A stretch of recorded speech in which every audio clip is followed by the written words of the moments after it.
Buenas tardes, muchísimas gracias por estar hoy aquí. Me da muchísimo gusto presentar a María Alegría Gutiérrez, quien es española, pero ya tiene muchos años viviendo y estudiando en Inglaterra, en la Universidad de Cambridge.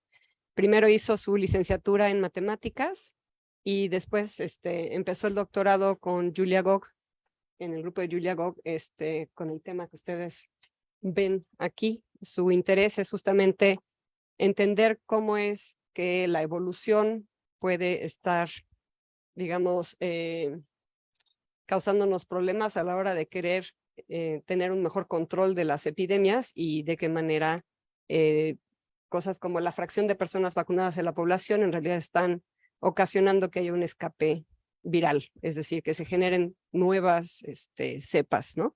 Pero eso lo va a explicar ella mucho mejor que yo, así que mejor le cedo la palabra a María. Gracias, Natalia, por la introducción y por tenerme aquí. Vamos a ver si esto funciona. Vale. No, espera, tengo que darle al modo de presentación, yo creo. Sí, vale. Bueno, lo primero es decir que, como Natalia ha dicho, soy de España, entonces sé que hay algunas palabras que diré diferente y quizá yo no os entiendo a ustedes si preguntan y vosotros no me entienden a mí, así que por favor, preguntas técnicas o del lenguaje en cualquier momento. Y lo otro que quería decir es que, bueno, esto es el orden de la charla por si vinieron interesados en alguna parte en concreto, pero si no tienen idea de qué va la charla, tampoco es un problema. Lo único decir que la primera parte técnica de la charla, que es sobre el modelo determinística, está publicado en un paper de este año que publiqué junto con mi supervisora, con Julia Gog. Así que con ello, pues comienzo con la motivación biológica, que, bueno, es ciertamente, como Natalia ha comentado un poco, ¿no? Tiene que ver con las vacunas y voy a explicar qué es esto de el proceso de, digamos, que el virus pueda escapar. La inmunidad que desarrollamos es de alguna manera paralelo a lo que ocurre con la resistencia a los antibióticos, que quizás hayan ustedes oído hablar más en los medios de comunicación, y esto desde luego es un problema muy importante, del cual no voy a hablar más, pero tiene relaciones con el tema de mi investigación. Bueno, yo decidí hacer este doctorado en gran parte debido a la pandemia del COVID, donde me di cuenta que los modelos matemáticos pueden ser de gran utilidad para todos, para entender cómo controlar epidemias y cómo ayudarnos a reducir la incidencia del virus y pues salvar vidas en el fondo. Y como probablemente sepan, los modelos matemáticos fueron súper importantes, pero siempre, por lo menos en Europa, teníamos eso de, bueno, pues ya salimos del confinamiento el mes que viene, pero siempre cuando parecía que íbamos a salir llegaba una nueva variante y aunque el modelo había predecido que se iba a acabar, pues no, teníamos que seguir en el confinamiento. Entonces, esto de la evolución es algo que es difícil capturar en los modelos y es algo que estoy intentando hacer. Y, por ese motivo me gusta remarcar una frase que, bueno, traducida al español es algo como que nada en la biología tiene sentido sin la evolución, y obviamente la epidemiología es parte de la biología, así que aplica esa frase. Y en concreto, la evolución del COVID tiene, digamos, podemos distinguir tres fases, digamos, en la primera fase, desde que empezó el virus hasta, digamos, el finales de el verano del 2020 hasta, pues, octubre o así, que no vimos mucha evolución, y de repente empezaron a venir las nuevas variantes, estas que llamamos por letras griegas, pues alfa, delta y pues gamma y otras variantes. Y luego pues comenzamos a vacunar y apareció Omicron a finales del 2021, que cuando yo empecé el doctorado Omicron no existía, y estuve 2 meses preocupada por una variante hipotética que pudiera, digamos, no ser afectada por las vacunas. Y justo cuando llevaba 2 meses llegó, y entonces ya es mucho más fácil explicar a la gente lo que investigo. Y desde que llegó Omicron, pues desde que llegó Omicron, digamos, el patrón de evolución ha cambiado. Ahora es algo más como que tenemos subvariantes de Omicron, que, bueno, por una de las terminologías se llama BA1, BA2, etcétera, y alguna variante recombinante, pero ha sido algo más, digamos, gradual, no tan diferenciado como las primeras variantes. Y esto, aunque dudo que con mi doctorado pueda explicar todo esto, pero es una de las preguntas que me motivan, porque hemos tenido estas 3 fases y qué hace que la evolución ocurra de una manera y no de otra. Y esto no es un tema nuevo. La evolución en epidemias se ha estado pensando desde hace bastantes décadas, y antes del COVID el mayor ejemplo es el virus de la gripe, en inglés influenza, y hay cientos de papers investigando esto. Y el virus de la gripe es parecido al COVID en ciertas cosas, pues se transmite de forma por aerosoles, por vía respiratoria, y tiene más o menos síntomas parecidos, y más o menos las infecciones suelen durar lo mismo, son más graves en gente adulta, etc. Pero el patrón de evolución de la gripe es diferente y es quizá incluso más complicado que el del COVID de entender. Entonces no voy a entrar en ello, pero si a alguien le interesa el tema, ese paper, Phylogenomics de Brian Grenfell, desde luego lo recomiendo. Y digamos, el patrón de escapar la inmunidad que tenemos al virus, bien sea inmunidad que tenemos porque hemos sido infectados una primera vez, entonces el virus muta y es ligeramente diferente para que podamos volver a ser reinfectados.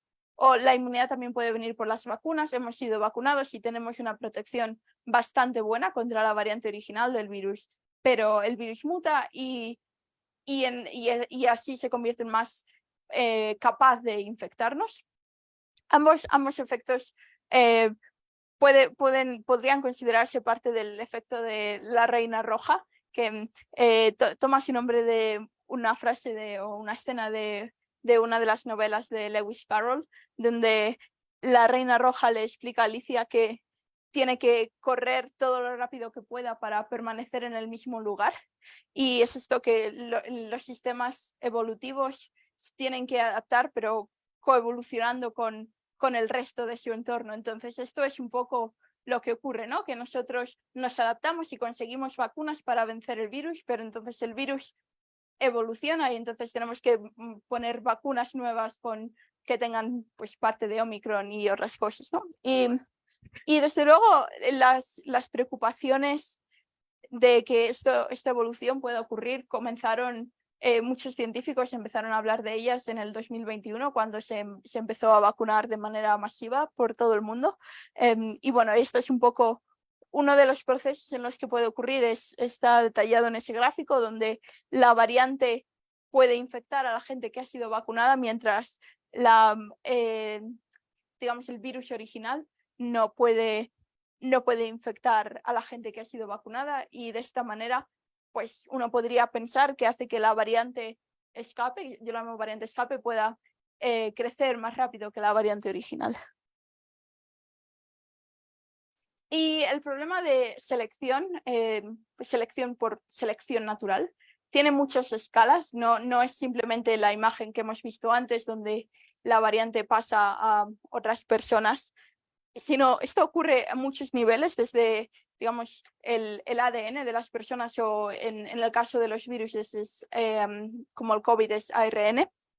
Ocurre dentro de las células, donde, digamos, tenemos diferentes variantes y puede alguna que, digamos, reemplazar a la otra dentro de la célula, entre células, dentro de órganos, dentro de un individuo de la persona. Puede ser que, digamos, esto es un poco hipotético, ¿no? Pero que en el pulmón derecho haya una variante que domine y en el pulmón izquierdo sea otra variante, y tengan que competir por cuál es la que, digamos, permanece con mayor prevalencia en la persona. Que estas dos escalas, el de, digamos, el individuo, la persona, y entre personas, son las dos escalas en las que me voy a centrar. Pero hay más, también hay evolución entre especies, donde puede ser que una variante sea más transmisible en una especie de animales y no sea la misma variante que en los humanos, y entonces esa variante pueda evolucionar dentro de una especie animal y luego pueda volver hacia nosotros. Todo esto es importante, pero es parte de un proceso muy complejo que no puedo explicar con una tesis de doctorado así tal cual. Y dicho lo cual, os introduzco el modelo determinístico que, como dije antes, está publicado en el Journal of Theoretical Biology. Entonces, esto es centrándonos en el nivel de, digamos, una población. Y la idea es cómo podemos medir la probabilidad de que una nueva variante aparezca. Queremos una métrica que nos diga estamos en riesgo muy alto de que aparezca una nueva variante o es riesgo bajo. Y la idea en la que podemos ver esto es como, vale, tenemos personas infectadas con, digamos, la variante original y de repente hay una mutación en una persona y esa persona de repente pasa a tener la nueva variante. Esto no es así en la realidad. Como he explicado antes, es posible que una persona esté infectada con ambas variantes o muchas y que transmita varias, pero lo podemos simplificar pensando que es una cierta probabilidad de que de repente tenga la original y de repente se cambie por una mutación, ¿no? Y de ahí en adelante transmita la nueva variante. Entonces, en este caso, podríamos pensar que la probabilidad de que aparezca una nueva variante es proporcional al número de infecciones. Si no hay nadie infectado, pues no hay una variante, no puede aparecer una variante nueva, a no ser que pues venga de otro país o lo que sea. Y si todo el mundo está infectado, pues hay aunque la probabilidad en cada persona de que el virus mute sea muy baja, si tenemos a mucha gente infectada, pues alguno de ellos acabará dando lugar a la nueva variante. Y yo en concreto estoy interesada en cómo cambia esta probabilidad con el porcentaje de vacunación en la población. Entonces, para ello, no solo pienso en esta probabilidad como proporcional al número de casos, sino distingo entre el número de infecciones en no vacunados y el número de infecciones en vacunados. Entonces, es el mismo efecto, digamos, que un infectado no vacunado puede dar lugar a una mutación y un infectado vacunado también puede dar lugar a una mutación. Pero estos procesos no necesariamente ocurren con la misma probabilidad. Y esto es una de las preguntas que yo no sé y dudo que yo como matemática sea capaz de resolver, pero si alguien tiene un amigo que haga estudios clínicos y que esté interesado, pues yo estaría interesada en medir si esta probabilidad de que aparezca una mutación es más alta en personas vacunadas o en personas no vacunadas. ¿Y ustedes qué piensan? ¿Cuál crees que puede ser más alta? Porque bueno, está puesto ahí la respuesta, digamos, pero la mayoría, bueno, yo depende del público al que pregunte, la gente me dice una cosa u otra. Si usted está vacunado, normalmente, y aún así es infectado por el virus, porque sabemos que las vacunas no son perfectas, incluso contra la variante original. La protección de la vacuna hace que el virus desaparezca más rápido de su cuerpo en general, siempre hay excepciones, pero en general va a tener una menor carga viral. Entonces, y bueno, yo no soy bióloga, no tengo ningún título de biología ni nada, pero la idea es que tenemos menor carga viral, entonces hay menos, digamos, viriones de ARN y cada virión al duplicarse es cuando ocurren las mutaciones. Entonces, si hay menos viriones, menor carga viral, hay menor probabilidad de que ocurra la mutación en una persona vacunada. Sin embargo, esto sí que ocurra una mutación entre todos los viriones que una persona infectada tiene. Entonces, si aún así ocurre una mutación en la persona vacunada, esta mutación, si es una mutación que yo llamo escape, va a poder crecer mucho más rápido dentro del sistema respiratorio de la persona infectada, porque la inmunidad de las vacunas no la va a frenar. En cambio, la variante original va a seguir siendo frenada por las vacunas. Entonces, las vacunas, digamos, podrían tener dos efectos. bueno, y cuando digo las vacunas también podría aplicar lo mismo a la inmunidad que uno tenga por haber sido infectado previamente. Pero los anticuerpos de inmunidad tienen dos efectos. Es menor probabilidad de que aparezca la mutación dentro de la persona, pero si ocurre, la mutación va a crecer más rápido y va a tener más, digamos, probabilidad de reemplazar a la variante original dentro de la persona y ser transmitida, que es lo que nos importa, porque si aparece la mutación dentro de la persona, pero nadie es infectado por la mutación, pues no es problema para nadie. Pregunta, Natalia. Perdón, la duda que me queda es si estamos pensando en la población que ya tuvo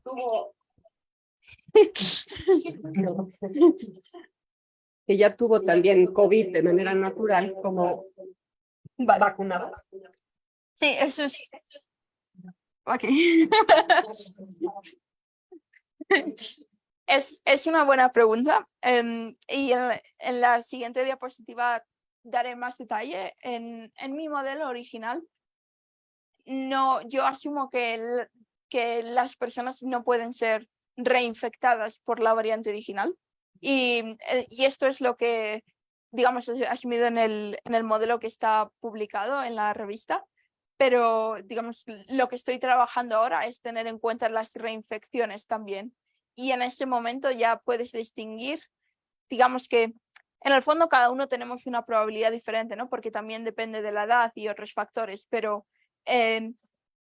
digamos que a grosso modo uno podría suponer que tal vez es la misma probabilidad en una persona que haya sido infectado y una persona que haya sido vacunada.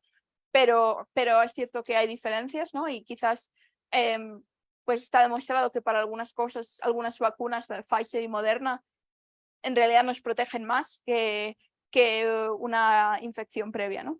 Y luego, claro, también depende, fue infectado o vacunado, pero ¿hace cuánto tiempo? Porque la inmunidad también decrece. Sí, es un tema complejo. Pero por ahora, para el modelo este, solo distingo entre infectado no vacunado e infectado vacunado. Y como no permito en mi modelo matemático que haya reinfecciones, pues todas son, digamos, infecciones primarias. Entonces, como esta probabilidad puede ser diferente y esta probabilidad relativa entre vacunado frente a no vacunado la capturo en este parámetro que llamo ZE. Entonces, si ZE es mayor que 1, las infecciones en vacunados contribuyen más a la presión o probabilidad total de una mutación en la población. Y si ZE es menor que 1, contribuyen, lo que domina aquí son las infecciones en no vacunados, contribuyen relativamente menos las infecciones en vacunados. Y bueno, y decir que esto, digamos, depende en el tiempo, depende de las infecciones que haya en cada momento. Y para, digamos, mi primer modelo, yo estaba interesada en la probabilidad de que aparezca una variante a lo largo de toda una ola epidemiológica donde suben las infecciones y bajan. Entonces, para ello, veo la presión acumulada, toda la epidemia, que sería pues la integral de 0 hasta, bueno, el infinito o hasta que se acabe la ola de esta presión. Entonces, lo que tenemos aquí son las infecciones acumuladas en no vacunados y en vacunados. Y esto está muy bien, pero entonces ahora hay que, digamos, calcular estos números. Y bueno, esta diapositiva es un poco como no sabía muy bien cómo iba a ser la audiencia que iba a tener, por si alguien no conoce el modelo SIR. Es un modelo determinístico donde distingues, digamos, 3 estados: o eres susceptible y te puedes infectar, o estás infectado, o eres inmune. Bueno, esto lo tapa para los que lo estáis viendo desde aquí en persona, pero ahí pone recuperados. Y bueno, y aquí pone susceptibles, que son no infectados. Entonces, SIR es por eso, por los 3 compartimentos. Y las ecuaciones diferenciales no son escritas así, no son completamente extrañas, simplemente pues las personas susceptibles disminuyen y pasan al compartimento de infectados. Y cuantas más personas infectadas, más rápido disminuye el número de personas susceptibles, porque cuanta más gente haya infectado, mayor es la probabilidad de que te infectes tú. Y luego cada cada persona infectada pues se recupera y pasa al compartimento recuperado. En general, aquí podríamos tener una constante que es la tasa de recuperación, que nos dice cuánto rápido se recupera una persona, pero aquí he elegido, he reescalado las unidades de tiempo para que sea 1. Y lo que se nos queda aquí, el otro parámetro, lo he escrito así tal cual, se llama R0, es el número R que quizás hayan oído hablar muchas veces durante la pandemia. Y uno puede demostrar haciendo, bueno, no sé cómo se dice en español, pero face plane analysis, o haciendo, digamos, como que estudiando esto como si fuera un sistema dinámico. Si R0 es menor que 1, la epidemia, digamos, no crece y decrece directamente, pero si R0 es mayor que 1, la epidemia crece al principio y bueno, luego, obviamente cuando mucha gente ha sido infectada y ya no queda muy poca gente por ser infectada, entonces disminuye. Y aunque no podemos resolver analíticamente expresiones que nos digan la evolución en el tiempo, obviamente se puede resolver numéricamente, pero es un cálculo interesante que uno puede calcular el número final de infecciones analíticamente, aunque esto está dado es una solución implícita donde aparece la función W de Lambert. Y bueno, estos detalles no son súper importantes. He explicado muchas veces mi investigación a biólogos que no saben resolver ecuaciones diferenciales. Pero como estoy en un departamento de matemáticas, pues pensé que lo podría poner por si a alguien le interesa, para que sepan de dónde viene, porque luego lo verán. Y el modelo SIR pues se ha usado durante más de 100 años ya, yo creo, pero yo he hecho una modificación, como tantas modificaciones mucha gente ha hecho, para incluir los vacunados y los no vacunados. Entonces, en lugar de tener solo un compartimento para la gente que es susceptible, lo divido en 2. La U es de unvaccinated en inglés, de no vacunados, y la V de vacunados. Y lo mismo para las infecciones, vacunados y no vacunados. Y el parámetro lambda que aparece aquí es la fuerza de infección, que antes teníamos solamente, digamos, las infecciones, pero aquí distingo las infecciones en vacunados y no vacunados.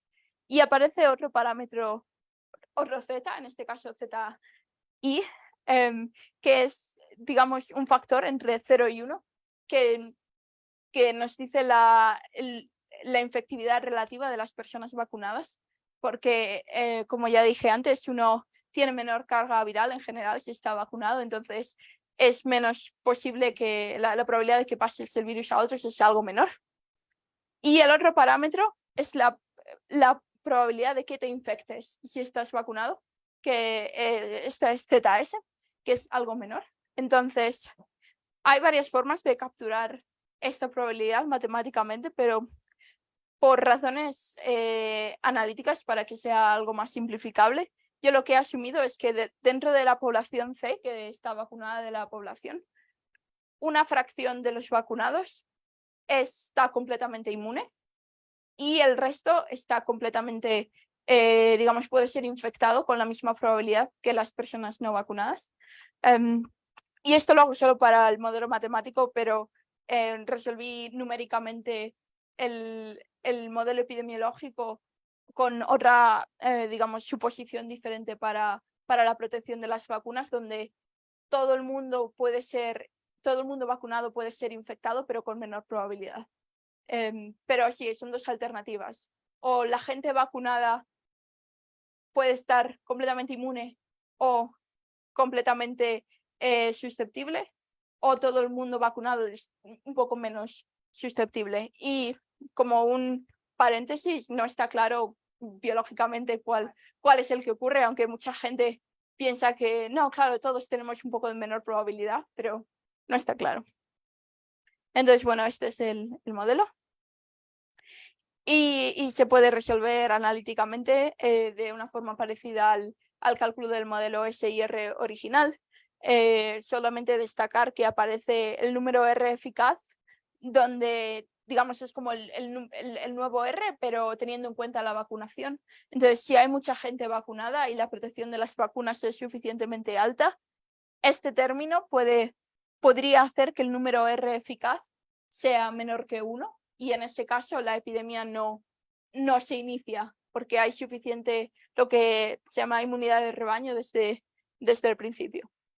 Pero si aún así, pese a las vacunas, la epidemia ocurre, se pueden resolver las infecciones cumulativas en ambos grupos, vacunados y no vacunados, que era lo que necesitaba para ver mi presión de selección total. Entonces, bueno, esto me da la presión total de selección, que es donde aparece pues el porcentaje de vacunación, el número R eficaz y otra vez la función W de Lambert. Y como mi presión de selección acumulada tenía este parámetro ZE, que recuerdo da la probabilidad relativa de que una variante escape aparezca en una persona vacunada frente a no vacunado. Como aparece en mi definición, pues obviamente aparece, bueno, quizá no sea obvio, pero aparece aquí en la presión total resuelta. Y entonces ahora lo que estoy interesada es cómo cambia esta presión al variar el porcentaje de vacunación. Y bueno, esto es, digamos, el resultado y tengo aquí la fracción vacunada de la población. Si hay mucha gente vacunada, estamos en inmunidad de rebaño, el número R eficaz es menor de 1 desde el principio y no hay una epidemia, entonces en ese caso pues nadie está infectado, no hay nuevas variantes. Pero en una zona intermedia hay dos posibles comportamientos que los tengo aquí y dependen de este parámetro ZE que ya definí antes. Entonces, si ZE es bajo, lo cual quiere decir que la probabilidad de que las variantes de escape aparezcan en personas vacunadas no es extraordinariamente alta. En este caso, la presión disminuye monotónicamente conforme avanza el porcentaje de vacunación. Y esto ocurre porque las vacunas son buenas porque nos ayudan a reducir la transmisión, entonces hay menos infecciones. En cambio, si las personas vacunadas contribuyen muchísimo a la presión de selección y una persona vacunada es, pues en este caso, ¿no? Para estos parámetros, pues como que alrededor de 3 veces más probable de dar lugar a una variante escape. En ese caso, al principio la presión de selección crece porque al vacunar a gente das más oportunidades al virus para que mute dentro de personas vacunadas. Pero si seguimos vacunando, aunque hay mayor probabilidad de mutación en las personas vacunadas, como tenemos a tanta gente vacunada, hay muy pocos casos y la epidemia se acaba rápido. Entonces, digamos que son los dos factores a tener en cuenta. Y por eso conseguimos, digamos, esta forma que yo llamo unimodal, donde los porcentajes de vacunación intermedio en realidad son lo peor, porque das oportunidad al virus de que mute en personas vacunadas. Y bueno, esto concluye la parte del modelo determinístico. Y para que entendáis mejor el modelo estocástico que viene ahora, solo quiero volver a recordaros que esto es la presión acumulada en toda la ola. Para el modelo estocástico, yo estoy interesada en cómo el momento en el que aparece la variante escape, cómo ese momento afecta a la probabilidad de que la variante escape crezca en la población, se expanda y eventualmente pues coexista con la variante original o la reemplace. Vale, modelo, bueno, lo llamo semiestocástico porque, digamos, la epidemia original con la variante original sigue siendo dada por un modelo determinístico. Entonces, ¿qué ocurre cuando aparezca la nueva variante? Pues, así en general podríamos distinguir dos opciones, ¿no? El naranja es el que tiene la variante de escape y los verdes son los que están infectados con la variante original. Entonces, una opción es que la variante escape pues se pueda expandir y eventualmente reemplaza a la variante original o ambas coexisten en equilibrio, eso también es posible. Pero hay otra opción, que es que la variante original, como ya había infectado a mucha más gente, digamos como que tiene ventaja. Y esto hace que la variante nueva, aunque una persona haya unos pocos casos con la variante nueva, pero no se haya podido, digamos, expandir. Entonces, yo lo que necesito es matemáticamente saber cuál es la probabilidad de que esto pase o por el contrario ocurra esto. Si estamos en este caso, es lo que yo llamo extinción de la variante escape. Vale, entonces, una forma para calcular esto es con un proceso de ramaje, branching process, donde tratamos a la nueva variante como digamos un proceso de nacimientos y muertes. El nacimiento es cuando la nueva variante consigue del individuo original, pues consigue infectar a otra persona, y la muerte es cuando la persona infectada con la variante nueva se recupera, y en ese caso es como que ese individuo ya no está infectado. Y estos dos procesos ocurren con probabilidades proporcionales al número R de reproducción de la variante nueva, que es R mayúscula porque es de la variante nueva. Y la tasa de muerte o la tasa de recuperación sigue siendo 1, igual que en la variante original en este modelo, pero no sería difícil cambiarlo para que, digamos, el periodo de infección sea diferente en la variante nueva. Y la idea es que empezamos un linaje con una persona infectada con la variante nueva, y aquí están pues los dos, podemos o pasar a 2 personas infectadas, y en este caso, como es el principio de la ola de la nueva variante, podemos tratar a los 2 linajes que generarían las 2 personas que tenemos infectadas como independientes, asumiendo como que no se influyen los unos a los otros. Y pues si yo estoy infectada y se lo pego a Natalia, lo siento. ella se lo pasa a esa zona de la habitación y yo lo paso por aquí, y no, digamos, no hay interacción alguna entre estos procesos. Y la reacción es que yo estoy infectada y no se lo consigo pasar ni a Natalia ni a ninguno de ustedes, y entonces pues se acaba la epidemia de la nueva variante. Entonces, para calcular esta probabilidad, este cálculo se ha hecho mucho. Quiero decir, esto no es, lo que quiero decir es que no lo he hecho yo, no es nuevo. Está la probabilidad de que la transmisión aparezca antes de la recuperación, de que haya transmisión de la nueva variante antes de que yo me recupere. Entonces es este término. Y en este caso, pues lo que nos interesa es la probabilidad de que al menos uno de los 2 linajes, o el linaje de Natalia o el linaje del mío, sobrevivan. Aunque luego yo a lo mejor no se lo pase a nadie más, si Natalia se lo pasa al resto de la habitación, pues ha sobrevivido la nueva variante. Y luego la otra probabilidad o el otro evento es que yo no se lo pase a nadie. Entonces, en ese caso, la probabilidad de que sobreviva a la nueva variante que he generado yo es 0, porque no se lo he pasado a nadie. Y ya solo queda pues resolver esta ecuación. Obviamente esto es una probabilidad, así que tiene que estar entre 0 y 1. Como hay 2 raíces de esta ecuación, pero la que nos interesa en este caso es el máximo, o bien 0, o bien la otra solución, que es 1 menos 1 sobre el inverso del número de reproducción de la nueva variante. Entonces, esto lo que quiere decir es que si el número R de la nueva variante es menor que 1, la probabilidad de que se extinga es 1, la probabilidad de que sobreviva es 0. Porque esto es negativo, entonces siempre nos quedamos con el 0.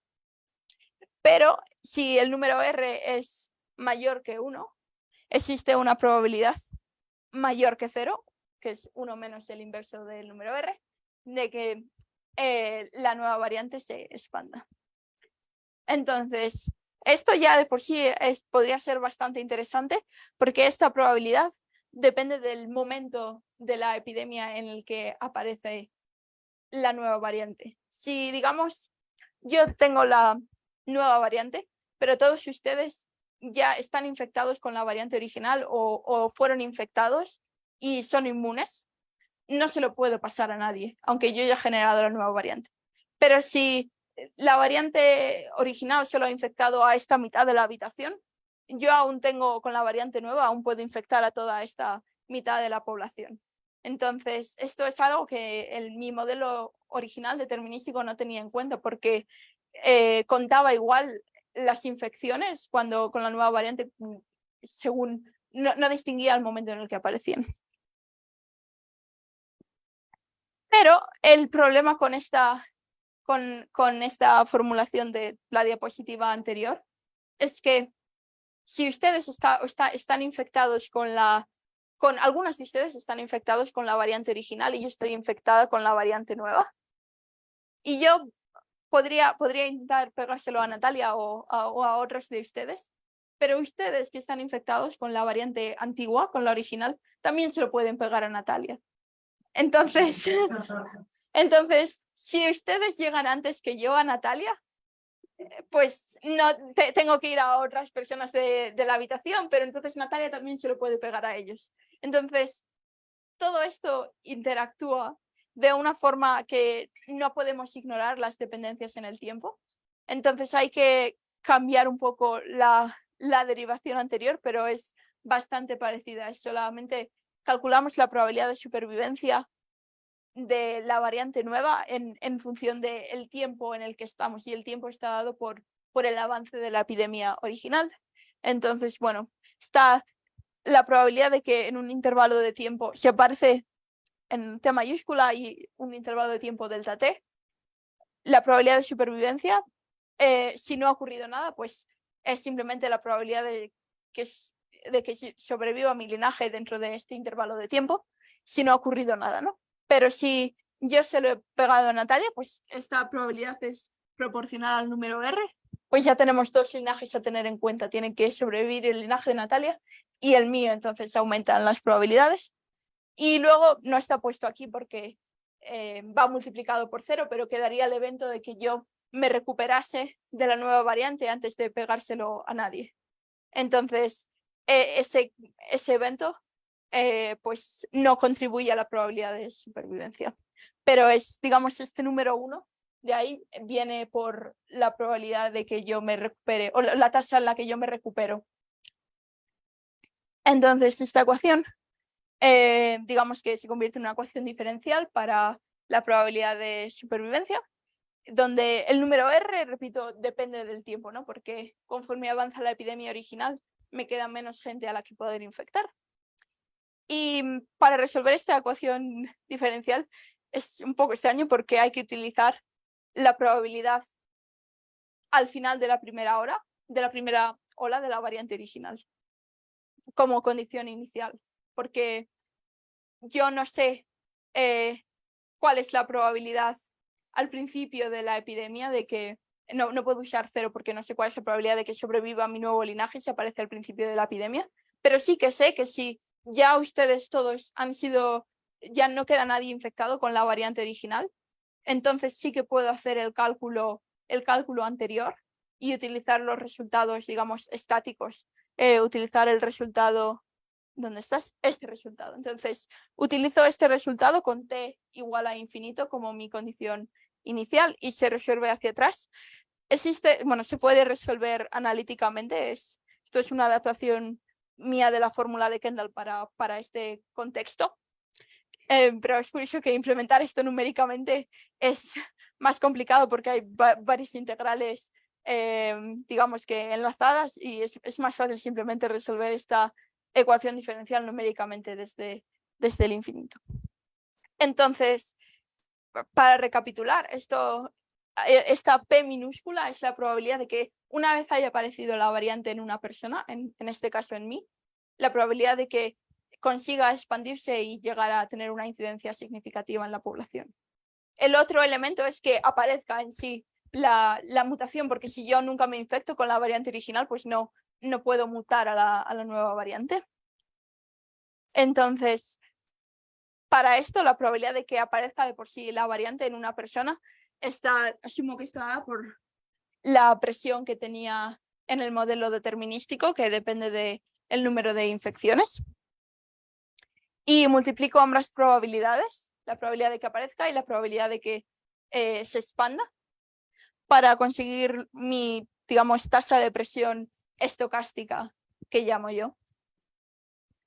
Y es importante volver a enfatizar que esta probabilidad, la probabilidad de que sobreviva la nueva variante, depende del número R de la nueva variante, y el número R de la nueva variante depende del avance de la variante original.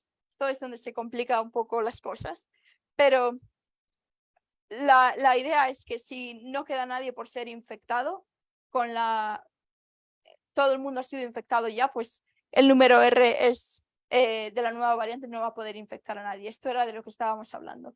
Pero no llegué nunca a especificar cuál era el número R de la nueva variante. Entonces, simplemente pongo aquí este ejemplo porque es el que utilizo en la siguiente diapositiva para poneros unos gráficos.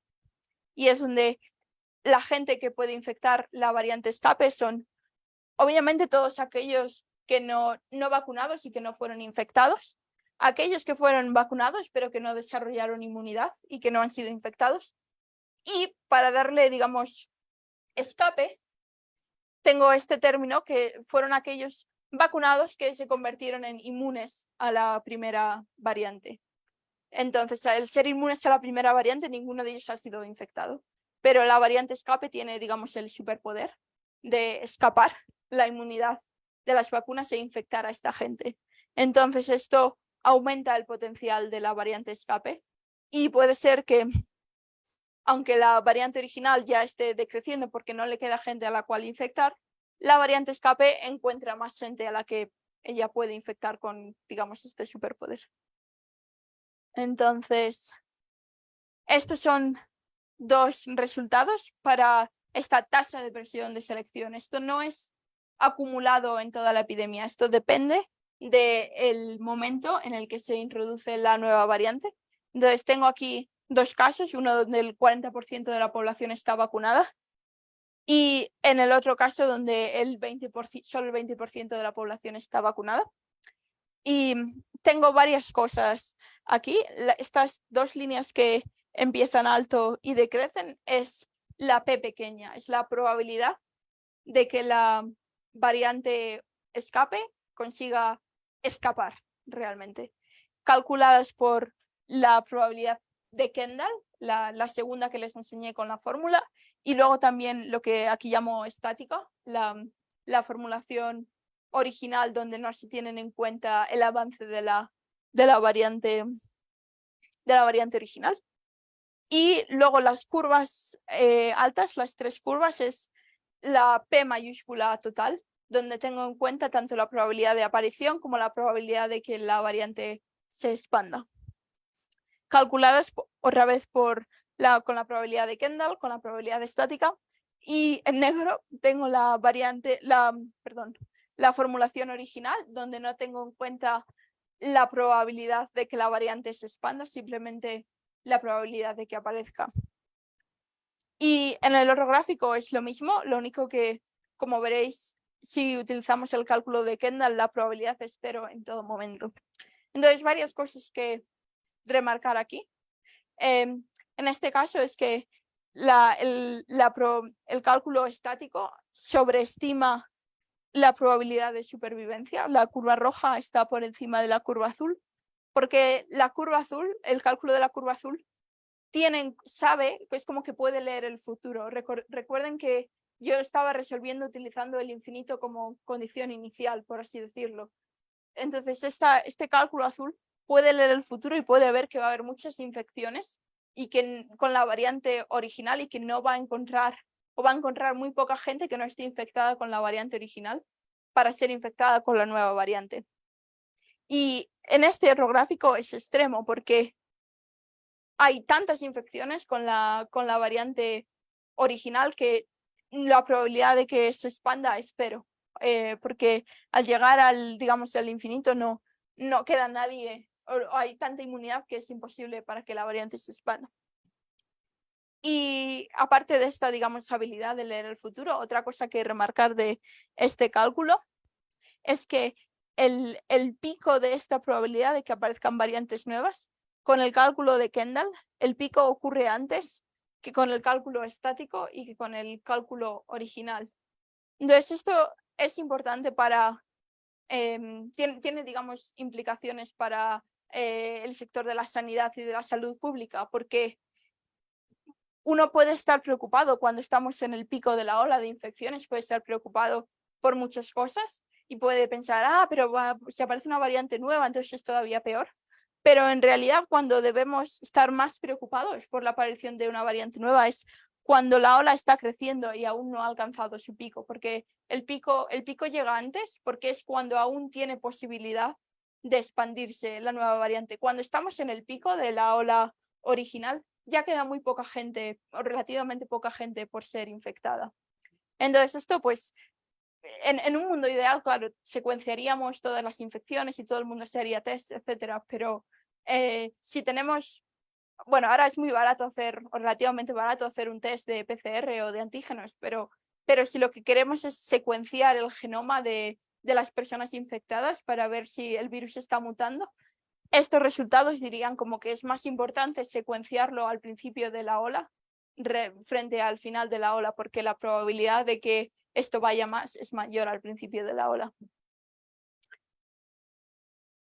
Y bueno, y vean como que cuando solo tenemos el 20% de vacunación, es como que a la variante tiene muy poco de lo que escapar, porque si solo un 20% de la gente está vacunada, pues no le da tanta ventaja al ser una variante escape frente a la variante original. Pero claro, esto no quiere decir que lo que hay que hacer es no vacunar a nadie y entonces no van a aparecer variantes escape, porque entonces se muere todo el mundo. Y bueno, y con eso concluyo. Les recuerdo las conclusiones del modelo determinístico que tenía en cuenta la probabilidad total. O sea, el modelo determinístico lo que veía era el área de estas curvas, porque lo integraba en el tiempo. Y aquí en el modelo estocástico me he centrado más en la dependencia del tiempo en el que aparece la nueva variante. Pero sí, del modelo determinístico es que la presión acumulada puede decrecer conforme avanza el modelo de vacunación, o puede ser que porcentajes intermedios de vacunación sean lo peor. Y estos dos escenarios se distinguen o se separan por el nivel de la selección a nivel individual en las personas vacunadas. Aquello que les pregunté al principio, si ustedes pensaban que iban a aparecer variantes en gente vacunada o no vacunada, pues esto es lo que determina en cuál de los escenarios estamos. Entonces, pues estaría bien saber si las personas vacunadas dan lugar a variantes escape con mayor probabilidad o no, porque en función de eso, pues podemos saber cuál es el porcentaje de vacunación más peligroso y podemos decidir, bueno, podemos empezar a vacunar a la gente ya y no pasa nada porque esto en realidad decrece la presión, o podemos estar en el escenario donde el porcentaje de vacunación intermedio es mucho peor y a lo mejor decidimos, pues vamos a esperar a fabricar suficientes vacunas, solo vacunar a las personas que son súper vulnerables, y para vacunar al resto de nosotros vamos a esperar a que tengamos suficiente capacidad de vacunar a todo el mundo para que no aparezcan variantes cuando solo este porcentaje intermedio lo tenemos en la población. Y las conclusiones del modelo estocástico que acabamos de ver es que, bueno, es necesario utilizar la probabilidad de Kendall en algunos casos porque esto nos permite leer el futuro y calcular la probabilidad de supervivencia de la nueva variante cuando hay una variante original que sigue avanzando por la población. Y por ello hay que considerar el descenso del número R de la nueva variante debido a estos efectos, digamos, que están de fondo. Y el máximo de escape puede ser antes de que se alcance el pico de infecciones. Y si hay pocos infectados, pues esto, digamos, es una conclusión trivial, pero la variante escape no tiene nada de lo cual escapar. Y con ello concluyo y bueno, le doy obviamente las gracias a mi supervisora y a Julia Wok, pero sobre todo a Natalia por acogerme y organizar el seminario que bastante trabajo le ha dado. Y a todos ustedes por escucharme, que no me esperaba que hubiera tanta gente, así que gracias por venir.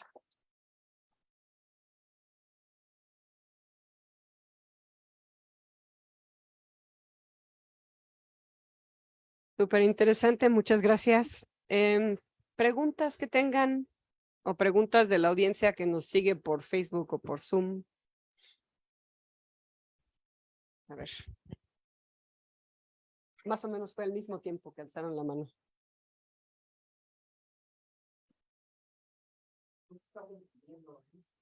Sí. Realmente posiciona todo como un poema, ¿no? Ahorita ya Exacto. tenemos un variante. Y según lo que vi, Sí, aparece. estábamos en variante.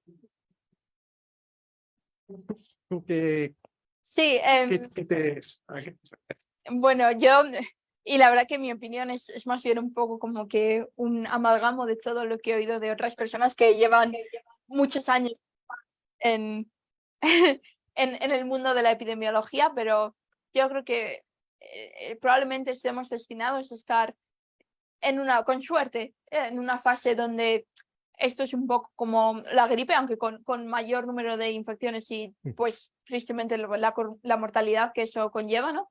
Donde es como que una fase endémica, el número de infecciones y vamos como que cambiando de variantes gradualmente y quizá tendremos algunos picos, pues bueno, aquí ya me he dado cuenta que tampoco hay mucho invierno y verano, pero en Reino Unido, donde yo vivo, sí que noto que en invierno, claro, todo el mundo estamos en interior y hay mucha mayor transmisión. O pues puede ser ahora, ¿no? Con el comienzo de las clases, que el número R suba un poco y luego quizá vuelva a bajar. Ese yo espero que es obviamente lo mejor, idealísticamente lo mejor sería que el virus desapareciera, pero eso parece imposible. Pero sí que es cierto que siempre queda la probabilidad de que en cualquier momento, pues no necesariamente una variante escape, pero una variante que sea mucho más transmisible o mucho más virulenta. O bueno, yo estoy centrada en la evolución de lo que llamamos la capacidad de escapar, pero hay muchos otros factores, algunos de los cuales correlacionados con el escape, ¿no? Pero hay muchas formas en las cuales los virus pueden evolucionar y claro, no podemos descartar ninguna opción. Sí, porque diga, la realidad siempre es más complicada, ¿no? Claro. Y lo que sí existe es que hay recombinación entre variantes, Sí, ¿no? exacto. Y por eso, digo, no nada más hay la mutación, sino que se pueden recombinar entre Claro, ellos. exacto. Sí, porque en este modelo yo estaba asumiendo como que que una persona puede estar infectado solo con la variante original o la variante nueva, pero si yo infecto a Natalia otra vez, con la variante nueva y ustedes la infectan con la variante original, y eso es posible y está ocurrido, ¿no? Hay documentados casos de recombinación, existe una probabilidad que ambas variantes se fusionen y creen algo que sea todavía peor y entonces yo me tenga que escapar. Sí. Sí, muchas gracias, felicidades. Nada, gracias.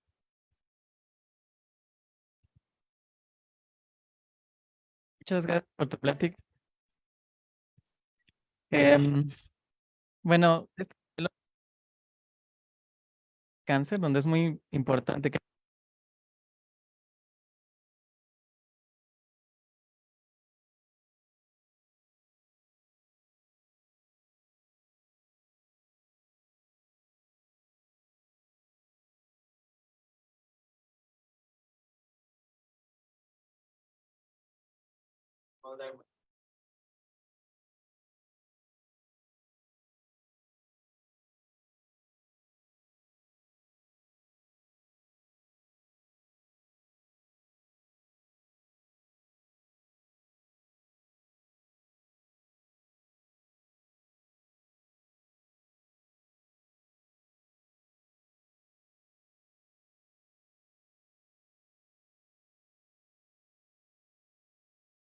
comentaba antes, ¿no? Que el virus puede, digamos, evolucionar de muchas formas y algo, por ejemplo, pues sería si, bueno, ya lo perdí, pero si, por ejemplo, el número R sub 0, digamos que eso es una ventaja. Si el número R sub 0, que es como que, digamos, básico, si ese número aumenta, independientemente de las personas vacunadas o no vacunadas, pues eso va a poder crecer más. Y aquí sí que es cierto que es como, vale, asumo que el R sub 0 es igual en ambas variantes. Entonces, si nadie está vacunado, ambas variantes apareciendo a la vez, digamos que sería idéntico y entonces ya entrarían otros efectos en cuenta, digamos como que una variante tenga más suerte que otra o del revés. Pero, y en ese caso sí que sería más como que evolución neutral. Pero sí, en este caso estoy yo como que decidiendo, vale, es como que estoy solo preocupada, o bueno, para mi investigación me quiero preocupar en unas variantes de este tipo y especifico, digamos, el superpoder de la variante, que es infectar a la gente que está vacunada y que era inmune a la primera variante. Pero en realidad es mucho más complicado y está lo que se llama como fitness landscapes, que son como todo, digamos, un espacio muy complejo donde el virus puede evolucionar y el fitness, la capacidad de reproducción del virus, depende del ambiente en el que se encuentre. Entonces es diferente su fitness en un ambiente donde nadie está vacunado frente a un ambiente donde la gente está vacunada, etcétera. Entonces todo cambia así. Y sí, no, es curioso que digas eso del cáncer, porque la verdad que no conozco nada del área, pero sí que me imagino, he leído algunos papers, sobre todo para la parte más teórica, con esto del escape, donde en realidad de aplicarlo a epidemiología, pues como que aplican este cálculo de probabilidades pues con cáncer y otros ejemplos. Sí. ¿Preguntas? Creo que en el Zoom puede que haya algo. Ah, no, vale, David. Yo sí tenía una pregunta. Esta cuestión de si la teta E puede ser mayor o menor que 1, no sé si en realidad hayas visto que tal vez se traduzca en una especie de rúbrica a nivel epidemiológico, que tú dijeras, lo que pasa es que por el hecho de que en una etapa inicial de la epidemia yo observo estas cosas, podría yo entonces inferir que la teta tiene tal valor o así. ¿Tienes un resultado de ese tipo? Desde luego no tengo un resultado, pero sí que es cierto que uno podría, por ejemplo, si asumimos que, digamos que tengo países o poblaciones o ciudades con diferentes porcentajes de vacunación y asumo que como que no tengo en cuenta las infecciones entre países o entre poblaciones y solo puedo medir empíricamente cuántas mutaciones han aparecido en cada población. Si asumimos obviamente que todo el mundo pues secuencia, que todo esto es un proceso perfecto y podemos medir las mutaciones que aparecen, ¿no? Pero si en un caso límite, ¿no? Pongamos que tengo el país A, que están todos vacunados o 50% vacunados, o país B, donde no hay nadie vacunado, y veo que es que todas las variantes me vienen en el país no vacunado. Y no solo es un país, sino tengo muchos países no vacunados de donde me vienen todas las variantes, y en el resto de países donde hay diferentes porcentajes de vacunación, observo empíricamente, ¿no? que hay una relación lineal donde cada vez con mayor sea el porcentaje de vacunación, menor número de mutaciones observo. Entonces, eso como que me haría pensar que estoy en el escenario donde digamos que la presión decrece de esta forma, ¿no? Y entonces como yo tenía una receta para la forma de la presión con el porcentaje de vacunación, pues quizá podría decir, vale, pues esto me dice que el ZE es tal parámetro, o por lo menos como que un upper bound, una cota máxima o algo así. Pero claro, luego está el problema que mi modelo epidemiológico es muy sencillo, ¿no? Tú antes dijiste las reinfecciones y hay 1000 otros factores donde dudo que me pudiera servir para inferir de datos reales.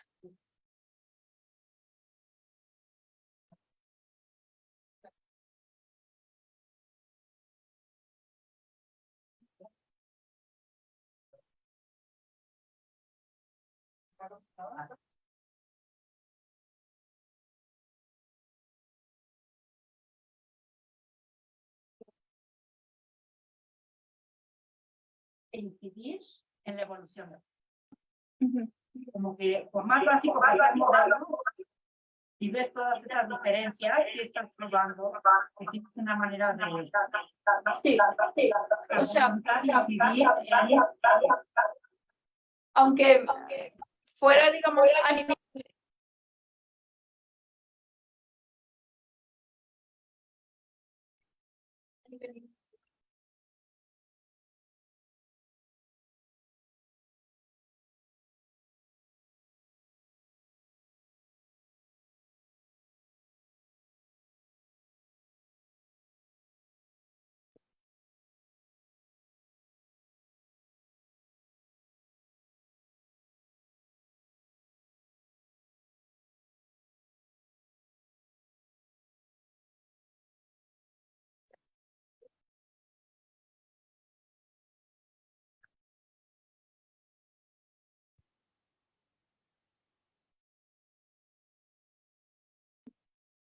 porque si otra vez, si las variantes, que fue lo que sucedió, se fueron haciendo menos mortíferas, pues te encanta, ¿no? Claro, claro. Entonces, eso es otra cosa. Bueno, estoy viendo ahora que no se expande, pero cuánto de grande es la nueva oleada que genera la variante nueva. Y en realidad, uno puede extender esto a múltiples olas.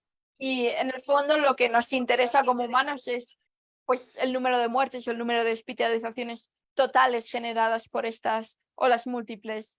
El problema es que es muy difícil para mí decirle al modelo, vale, quiero que la nueva variante sea un 10% menos mortífera o lo que sea. Puedo poner los datos que hemos visto para Omicron o Delta, pero yo no sé, bueno, quizá alguien que haga microbiología pues sabe como que, vale, el virus solo puede mutar de esta forma, pero yo no, es muy difícil para mí decirle al modelo, vale, quiero que la mortalidad decrezca en cada ola y entonces cuál es la mortalidad total a través de todas las olas.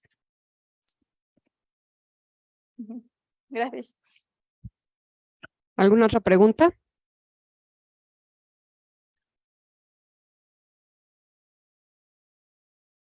Un poquito largo, se puede...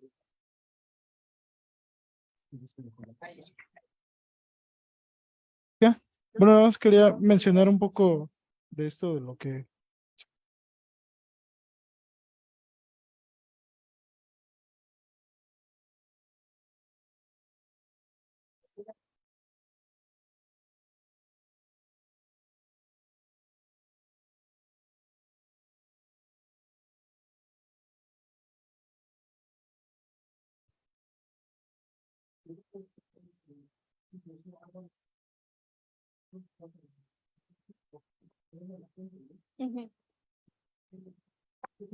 ver esa parte, ¿no?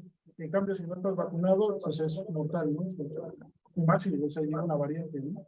Claro, sí, eso es un poco lo que pasó con Omicron, que antes de que viniera Omicron, el consenso, al menos, pues lo que, no sé lo que se dijo en México, pero en España y en Reino Unido lo que decían es, vale, tú ponte las 2 vacunas y con eso estás razonablemente protegido.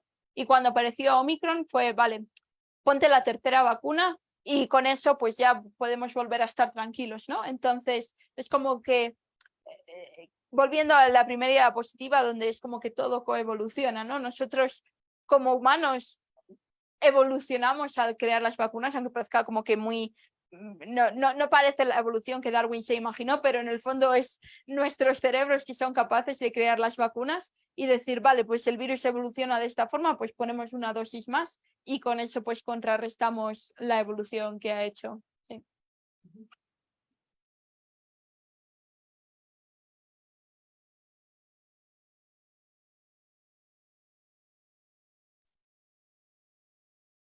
Funcionan de manera similar, ¿no? Entonces, los de RNA mensajero de cierta manera, las clásicas de otra manera, y bueno, pues eso hace una diferencia importante, ¿no?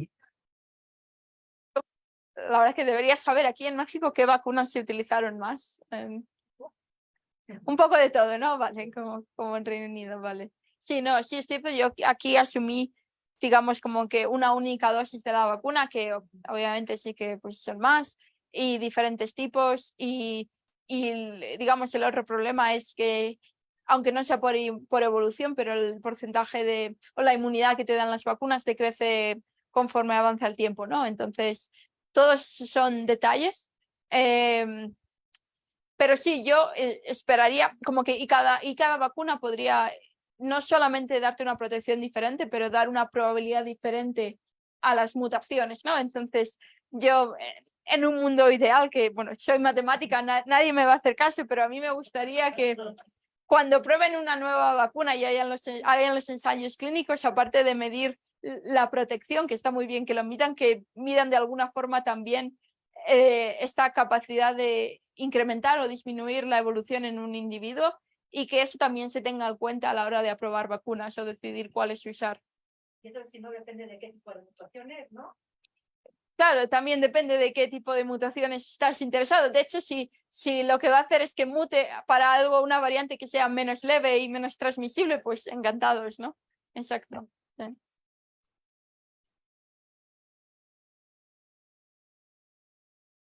Pues no sé si haya una última pregunta. Si no, pues con esto le agradecería yo mucho a María su excelente exposición y pues esperamos verte pronto de vuelta por acá. En diciembre no está lloviendo. Me lo apunto.